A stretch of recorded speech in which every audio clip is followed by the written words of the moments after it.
जंजीर।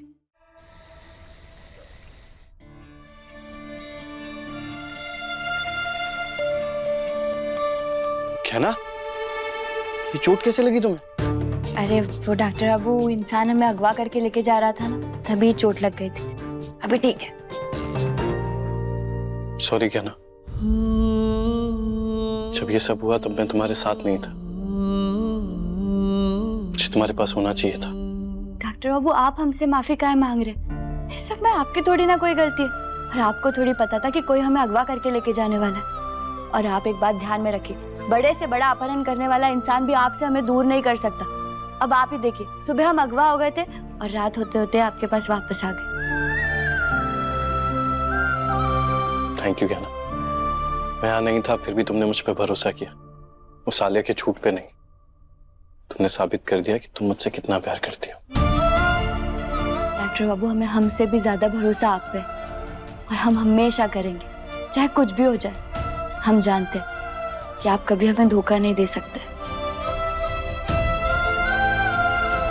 चलो ठीक है, मैं पैर दूं, मैं ठीक से दवाई लगा देता हूं। अरे नहीं नहीं, आप काहे लगाएंगे, हम लगा लेंगे, आप दीजिए हमें। अरे प्रॉब्लम क्या है, मैं लगा रहा हूँ ना। अरे नहीं डॉक्टर बाबू, पति अपने पत्नी का पैर नहीं छूता, आप दीजिए हमें। अरे ऐसा कुछ नहीं होता है, क्या कह रही हो तुम? मैं लगा रहा हूँ, मैं डॉक्टर हूं। होता है डॉक्टर बाबू, आपको समझा रहे ना, आप समझ क्या नहीं रहे। आप हमारा पैर नहीं छू सकते। अरे आप अगर हमारा पैर छुएंगे तो हम पर पाप चढ़ेगा, और फिर पता नहीं इस पाप को धोने के लिए हमें और कितने प्रायश्चित करने पड़ेंगे। आप दीजिए। अरे क्या बोल रही हो तुम? कोई पाप नहीं चढ़ेगा, मैं कह रहा हूँ ना, लो पैर दो।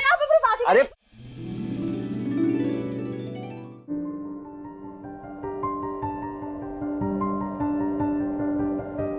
हारा हारा सा था, तू बनी जीत मेरी। तेरी किस्मत की रेखाएं जब मुझसे आ मिली, तुझसे हूँ मैं सुलझा सुलझा। तेरे संग है माटी सोना, तू ही मेरा गहना है, बस यूं ही संग रहना। जीवन तपती रेत तू शीतल जलसा है, तू हमारी कहानी का आधा हिस्सा है। आग और पानी सा अपना किस्सा है, तू हमारी कहानी का आधा हिस्सा है।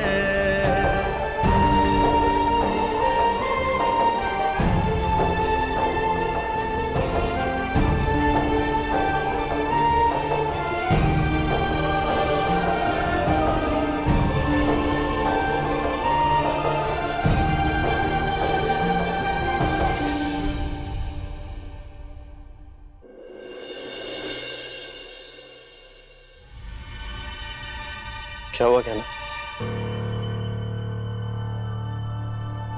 डॉक्टर बाबू एक बात सोच के हमारा मन बहुत घबरा रहा है। हमारा बच्चा नहीं हो सकता तो आप हमसे दूर तो नहीं हो जाएंगे ना? क्या नाम? ये तुम क्या कह रही हो? बाबू हम जानते कि आप हमसे बहुत प्यार करते हैं, पर फिर भी हमें कभी कभी डर लगता है कि क्या सिर्फ प्यार एक रिश्ते को जिंदगी भर निभाने के लिए काफी होता है। डॉक्टर बाबू हमारा बच्चा नहीं होगा, पर क्या तब भी हम वैसे ही खुश रहेंगे जैसे हम आज खुश हैं?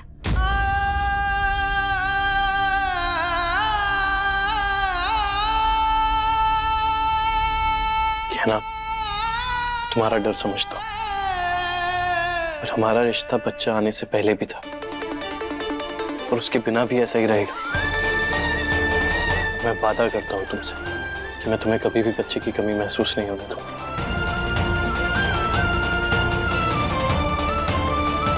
बच्चा खोने की वजह से डॉक्टर बाबू खुद कितने दर्द में हैं, लेकिन फिर भी वो हमें हौसला दे रहे हैं।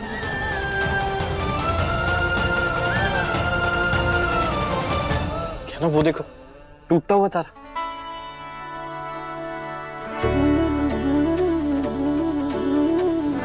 तुम्हें पता है, माँ कहती है टूटते हुए तारे को देखकर अगर विश मांगो तो वो जरूर पूरी होती है। चलो साथ में चलकर विश मांगते हैं।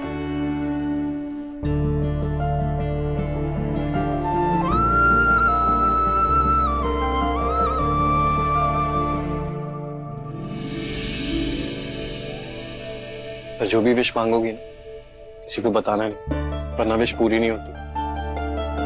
चलो आंखें बंद करो।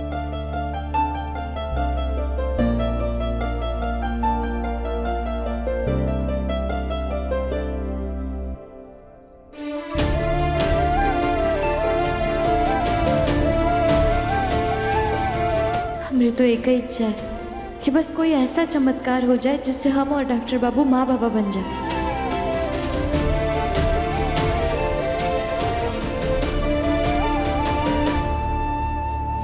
मेरी विश है कि कहना की हर विश पूरी हो जाए।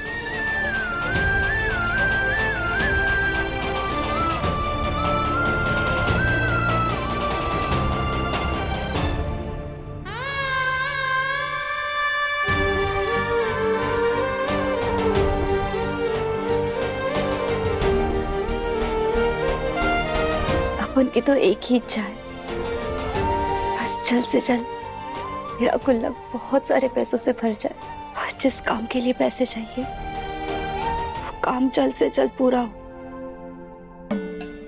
एक बार जरूरत के सारे पैसे मिल गए ना,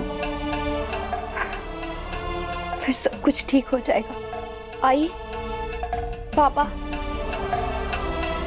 अब बिल्कुल चिंता मत करना। हाँ, मुझे पता है आप जहाँ भी है मुझे देख रहे हैं, लेकिन आप चिंता मत करो। हाँ, आपकी बेटी ना बहुत जिद्दी है और मजबूत भी।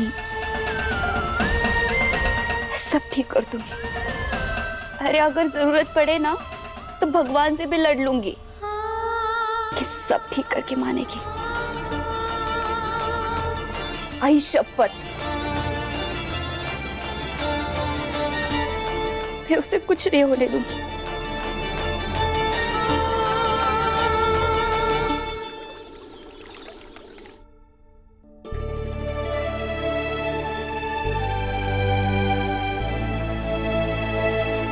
माही, बुआ जी, आप लोगों ने हमें बताया काहे ना है कि घर में पूजा हो रही है। हम भी आपकी मदद करते ना तैयारियां करने में। अरे गहना बिटिया, हम ही ने मना किया था कमला को तुमको जगाने से। इतना सब कुछ सह के आई हो, थोड़े आराम की जरूरत थी तुमको।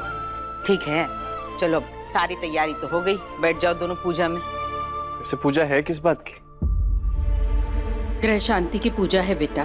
पिछले कुछ दिनों में हमारे परिवार ने बहुत कुछ सहा है। हमारा घर हमसे छिन गया, हमारा शहर बदल गया, और फिर सूर्यकांत जी का हमारी जिंदगी में आना, हम सबको मारने की कोशिश करना, गहना का बच्चा खो जाना, और फिर गहना का अपहरण भी हो गया।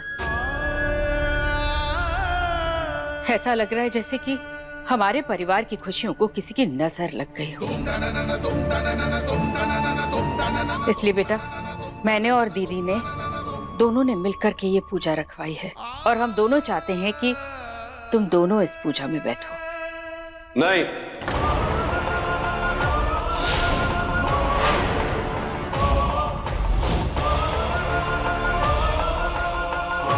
पूजा में मैं और तुम बैठेंगे। कैसी बातें कर रहे हैं आप? बच्चों को बैठने दीजिए ना। मैं इस नौकरानी को हमारे घर की पूजा में बैठने नहीं दूंगा। ए राघव, शुरू हो गया तुम्हारा नाटक। दो बात कान खोल के सुन लो। एक, नौकरानी नहीं, इस घर की बहू है, सबसे बड़ी बहू। और दूसरी बात, पूजा में आयुष्मान और कहना ही बैठेंगे। ये आप क्या कर रही हैं दीदी? इसे पूजा में बिठाकर घर का कोई भला नहीं होने वाला, ना परिवार का होगा ना आयुष्मान का।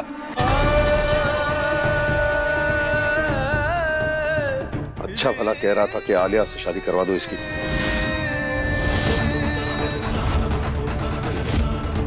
इस घर को वारिस भी मिल जाता और हमें अच्छी बहू भी, पर मेरी कोई सुनता कहाँ है। बकवास बंद करिए अपनी, और आप मेरे भले के बारे में ना ही सोचे तो बेहतर है। इतना तो मैं जानता हूं ना कि अगर आपकी बात सुनूंगा तो कभी खुश नहीं रह पाऊंगा, तो आप मेरी चिंता मत कीजिए प्लीज। तुझे जो सोचना है सोच, पर ये नौकरानी इस पूजा में नहीं बैठेगी। राघव, बोलो मत, सुनो। हमने तुम्हें अभी इतना हक नहीं दिया है कि तुम हमारा निर्णय बदल सको। ये हमारा फैसला है। आयुष्मान और गहना इस पूजा में बैठेंगे तो बैठेंगे, समझे? तो चुपचाप खड़े रहो। गहना के लेटेस्ट एपिसोड्स कभी भी कहीं भी अभी सब्सक्राइब करें दंगल प्ले ऐप। अपने पसंदीदा शो के फुल एपिसोड देखने के लिए अभी डाउनलोड करें दंगल प्ले ऐप।